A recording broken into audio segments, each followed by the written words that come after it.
tonight. Pasta, risotto, pasta, some basil on top of pasta, and more pasta.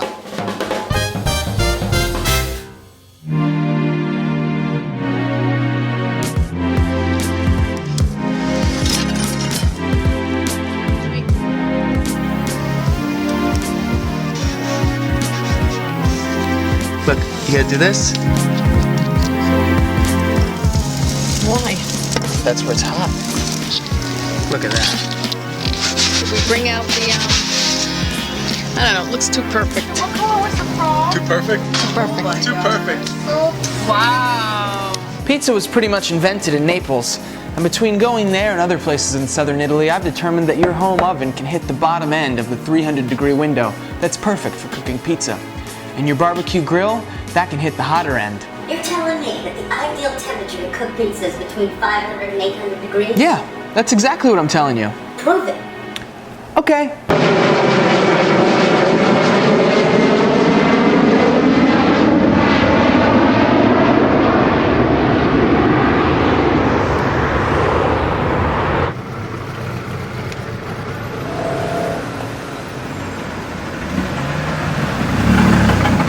Ah, ok, vai. Può girare un po', sì. Scusi signore, Dimmi. sono venuto da New York e volevo sapere quanti gradi ci sono nel forno. È intorno ai 600-700 gradi. Centigradi. Sì, 100 gradi. Tanti allora. Guarda là. Now 700 centigrade seemed like an awful lot to me, so I got in the car and drove a few hours south to the mountaintop town of Trechina. They're still influenced by Naples' techniques, but they're much more humble about what they believe to be the facts.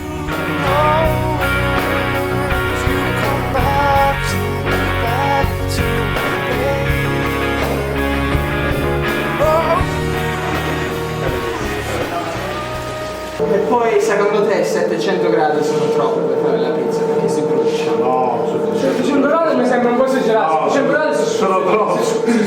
A 800 gradi mi hanno detto 700. No, forse hanno detto. Allora 700-800 gradi, se metti tu un ferro dentro si squaglia, capito? Col ferro. Ma io massimo qua sui 300-320 gradi fondamentalmente. Sì, William mi diceva 330.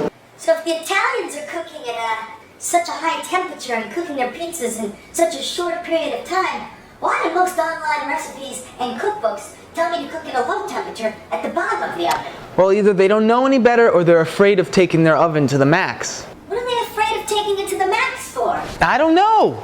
Let's all take it to the max. Let's take it to the max. Excuse me, sir, do you take your kayaking to the max? Yeah, I like to get weird.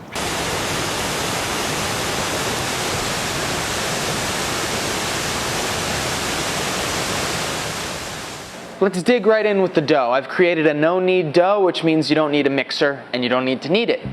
So we start off with 2 cups of bread flour, 1 teaspoon of salt, half a teaspoon of sugar, 1/4 teaspoon of instant yeast. Doesn't need to be proofed and it works great. To that, we're gonna add 1 cup of water. This is the only part you need to work on. I like to go along the edge and bring it in. Smash it down from the top. See that? That was about 1 minute of manpower. Now on the outside, I like to put about ½ an ounce of olive oil. This sort of solidifies our dough as a ball here. The next step is to cover this and wait 6 hours. 6 hours, Frank? Oh man, that's so many hours. It's not though. If you go to the supermarket and buy their frozen dough, it takes 6 hours for it to fully defrost. I call it the 6-hour dough because it needs at least 6 hours. I've gone over 24 hours. It just keeps getting better and better. Put whatever you want on top of the pizza. Look at what these guys like. La mia pizza preferita è il filetto, mozzarella di bufala e pomodorini. 4 formaggi. Con i wurstel. Come ti piace la pizza? A me piace la pizza margherita. Sai perché? No. Perché la mozzarella è bianca, il basilico è verde, i pomodori sono rossi e questi colori sono i colori della bandiera italiana. Now after your 6 hours are up, you're gonna want to put your oven as high as you can put it. Second rack from the top, put your pizza stone. That way you're allowing physics to work with you. You really got to use a lot of flour. Put some flour on your hands, like so. Okay, this is half. 10 minutes have elapsed. Make sure you still got flour on your hands. Just press it out as much as you can. Rotating it, stretching it, flipping it. I like to smack it back and forth a little like this just to remove a little bit of the flour. So now you get out your rolling pin. What's that you say? You don't have a rolling pin? Yes you do. Do you have an empty bottle of wine? Coat the outside of the bottle with the flour and just go like this here, okay? Okay, wonderful. Little flour on top of the pala. Stretch it out. This is where you can kind of make it as round as you'd like. And there's no need to build up the crust, as you can see from this high-speed photography demonstration. The most important thing now is to shake and make sure that this is loose.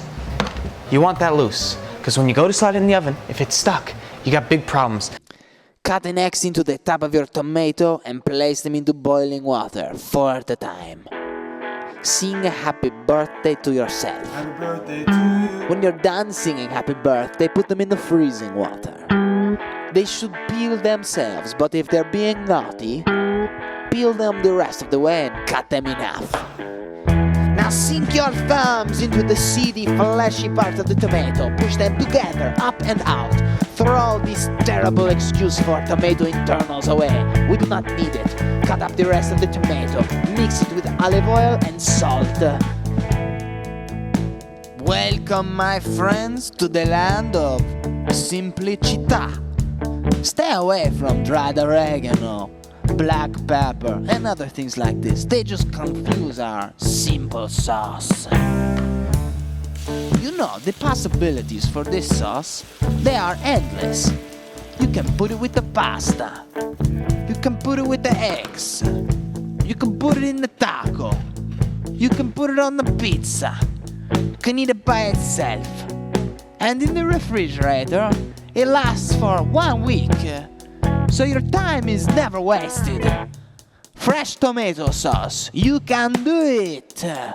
Mr. Mozzarella, please tell us about cheese. I like to use fresh mozzarella.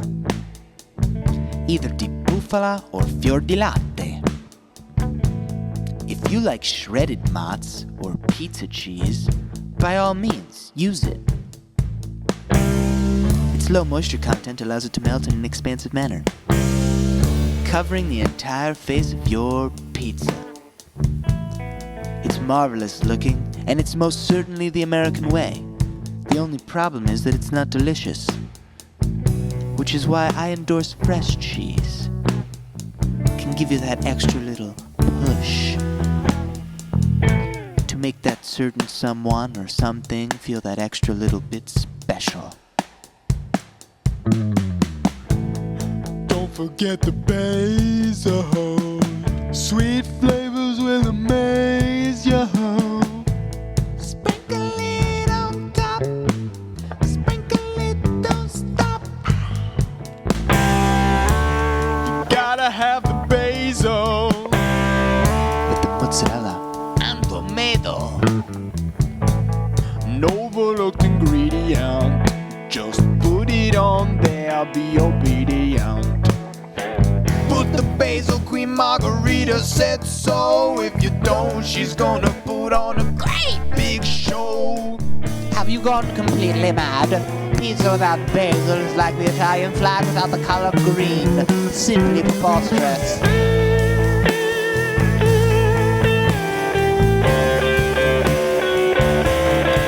I like that you make a thin crust.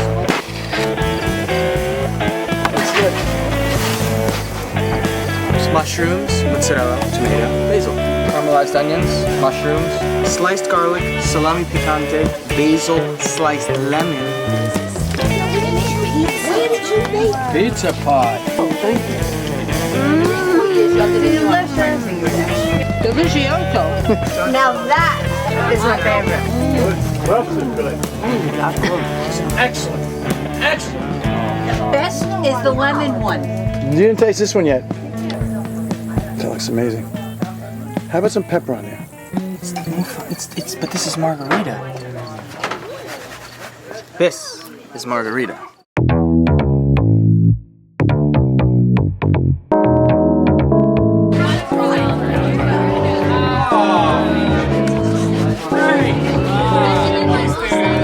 Should I put some speck on that? Look at how moist.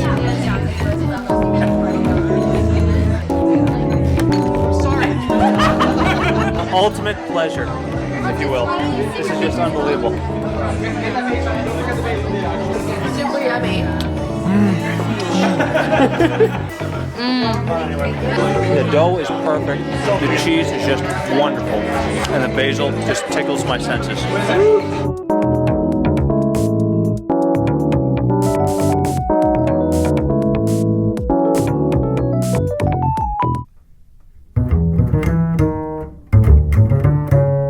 The way I used to set this up to little children was I have this scar in my elbow here. What? The little guy. This is part of the trick. No. But I used to be like, oh, I have a scar in my elbow, and it's from all the pennies that I shove into my elbow to make disappear. And the kids are like, shut up, no! And I'd be like, yeah, watch. So I'm gonna take this penny and I'm gonna rub it into my elbow.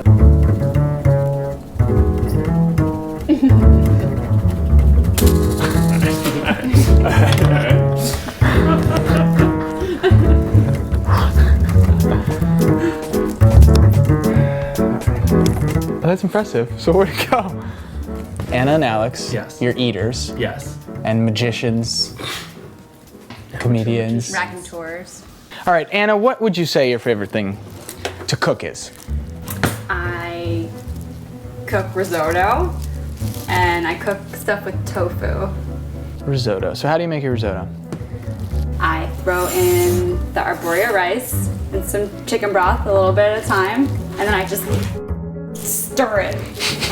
Okay, so what I'm making you is pasotto. What's that? Pasta risotto. Okay. So the rice is the pasta. Okay. And it's cooked in the same way you'd make a risotto, but for me, this is my preferred method of penne alla vodka. Because, much like risotto, you retain the starches of the pasta. And so you really only need a touch of cream. Well, bacon's cooking. I mean, come on, this is such a cheap thrill.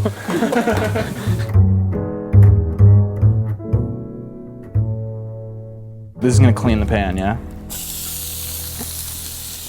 Oh.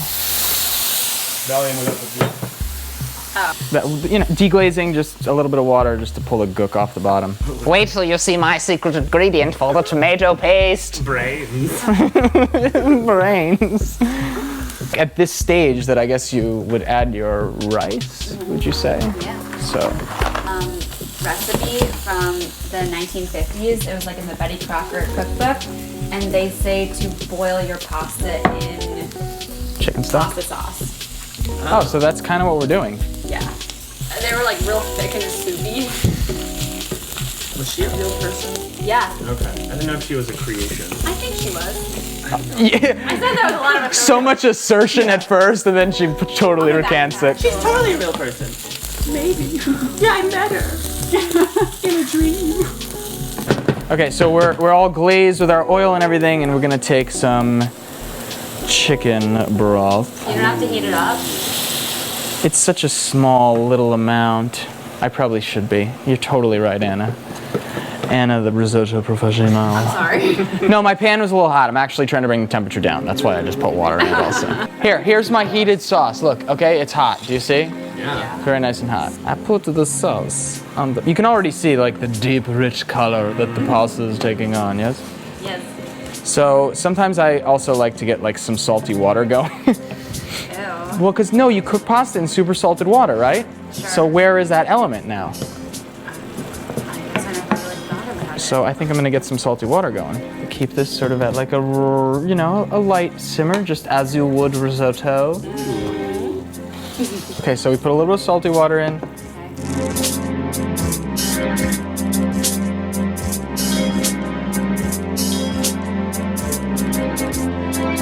Chicken stock. Okay.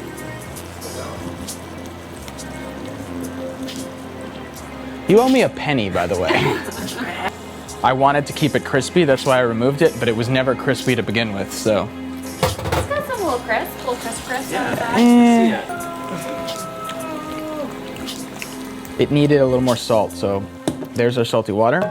It was actually very close, in my opinion.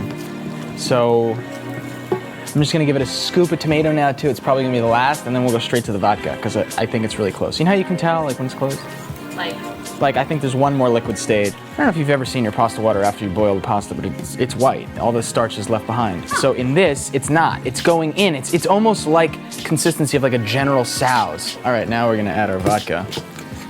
And it's really important to have high heat, otherwise the alcohol stays in. So there's a nice spoonful of it. Something the Queen says a lot. I have a million. I had this argument with a British guy once, and I was like, "You're making this shit up." And I looked it up, and I was like, "Oh yeah, you're right. That's still stupid." Though. Oh, you mean you have a million? No. I have a million is definitely not a billion. I'm gonna look it up. Isn't a billion 1,000 million? It definitely is. Something like that. So that makes no sense. No, it makes no sense. You don't need to put any cheese, because at the end of the day, cheese sort of acts as a binder and like a starch increasing thing. Don't need it. You just don't need it because you've got so much already happening here. All right, so here's a very small amount of cream. So, I'm just gonna do the whole thing. All right, so that was probably like, I don't know. Half a shot.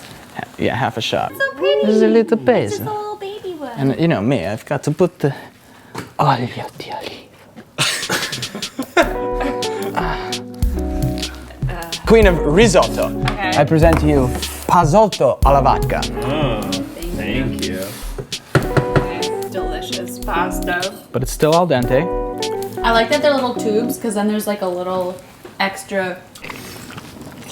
You have to take your time really with each noodle because it has like so much going on. So I can't make this for a dinner party though? No, you can't. You would think the starch level stays the same, but it doesn't. It like goes, really you don't want to go much more quantity than that. You can stop now. No, I really want, I'm so hungry. This is pasta alla gricia. It's just hog jowl rendered down to create the lipids for the dish that the mountainous people of Greciano couldn't get from olive oil. So this created the oil for the dish. They mixed it with their local pecorino cheese. And it's very simple, it's very rustic, but the fantastic thing is it's the grandfather to the two dishes that defined my childhood. So, start off with some guanciale in the pan. 1 egg yolk per person eating this. Into our egg, we add some more pecorino cheese.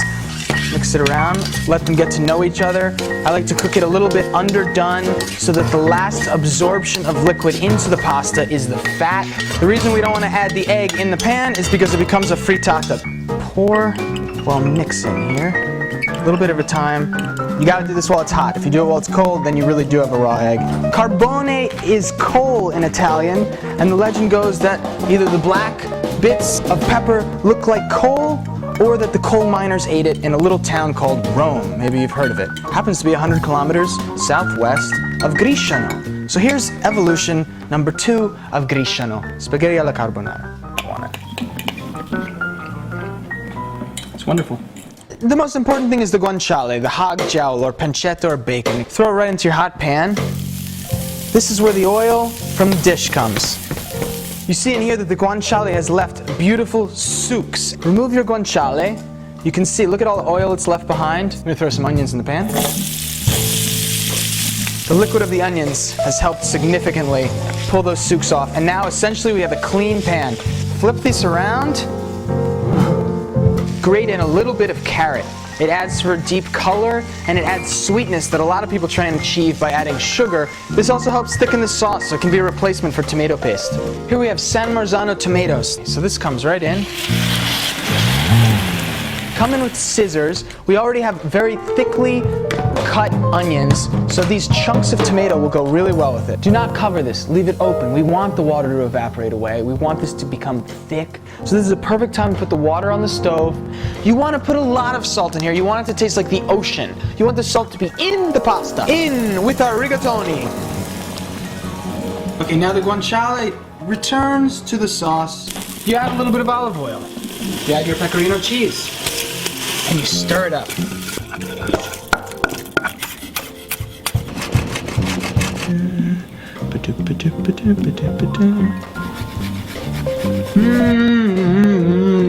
delicious. If I can cook, you can too.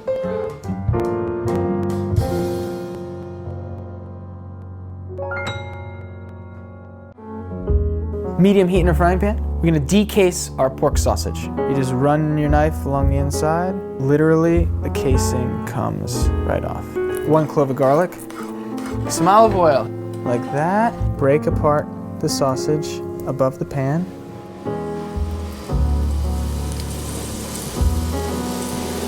Red pepper if you'd like. Here's some sage. I like to be very generous with the sage. I think it has a wonderful, wonderful smell. No salt in here. None. Now that we got a little bit of color on the pork, we're gonna come in with the garlic. I don't like to put the garlic early on because I think it burns. Okay, now we're gonna dump the pasta. Holy Poseidon! No, it's just me, Mr. Ocean. Just want to make sure your water's salty and tastes like the ocean. And he's absolutely right. Salting the pasta water is the most important step. Here's the trick. 1 minute left on the pasta, broccoli in with the pasta. Look, we're getting nice souks on the bottom here. You see all these brown bits? That's all gonna come off. Deglaze the souks off the bottom of our pan.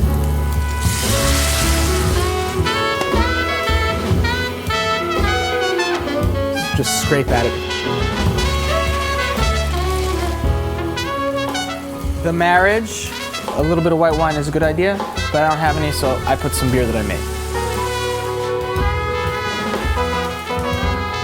Parmigiano Reggiano. Perhaps a bigger pan would have been intelligent. I do like to put some breadcrumbs also. Just a little bit. That's it, that's done. Success. And the little ears are wonderful because they're like little bowls, and they're, you know, absorbing little pockets of pork sausage.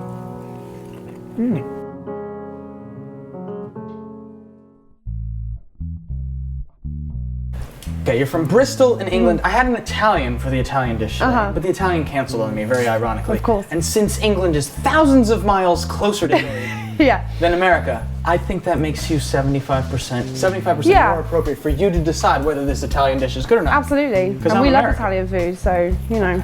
I'm making you cacio and pepe. So really 1 stir on the pasta here. Black pepper. Pecorino Romano cheese, sheep's milk, very salty. I prefer this on a lot of things. Very famous in Rome, which this dish is from.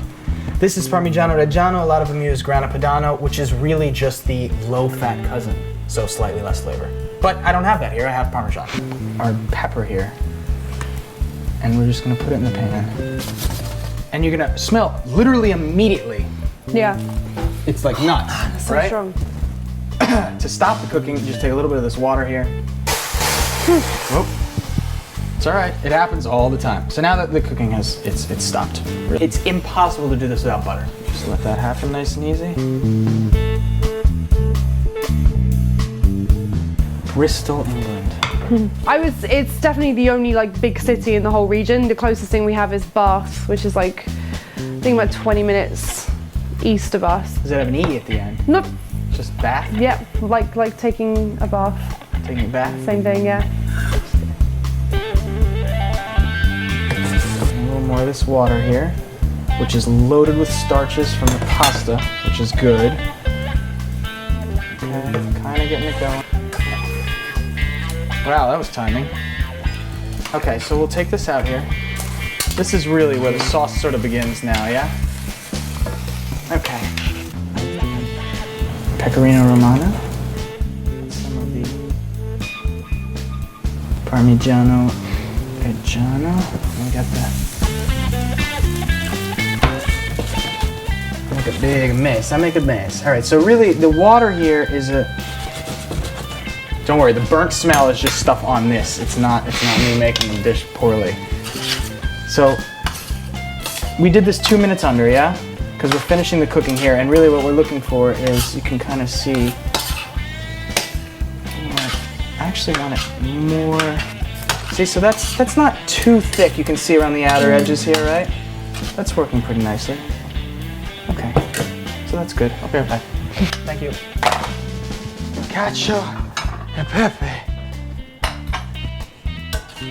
So I like to do this with tongs here. Do a little twist there. Ugh. Okay. Rock and roll.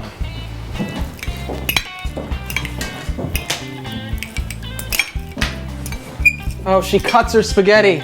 I do, just because if I trust the whole thing, it's just, oh no. I'm such a klutz with food. If I don't cut it a little bit, it's gonna go everywhere. This is awesome, oh my god. I'm such a sucker for like really simple pasta, with like a little bit of cheese and just some pepper. Like the amount of times I'll just do like a plain pasta at home with just like some butter and some like, oh yeah, Romano cheese. It looks like there's not a lot going on there, but I think actually. But I like pasta that doesn't have a lot going on. Like I'm always like a fan of like light sauce. But you can, you know, this is a good. But there's still a lot going on. The emulsion is nice. Yeah.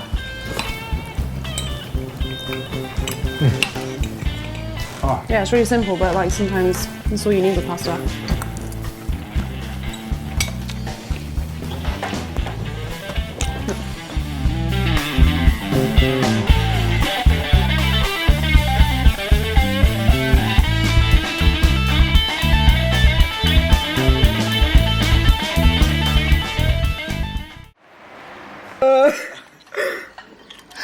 Is al dente enough?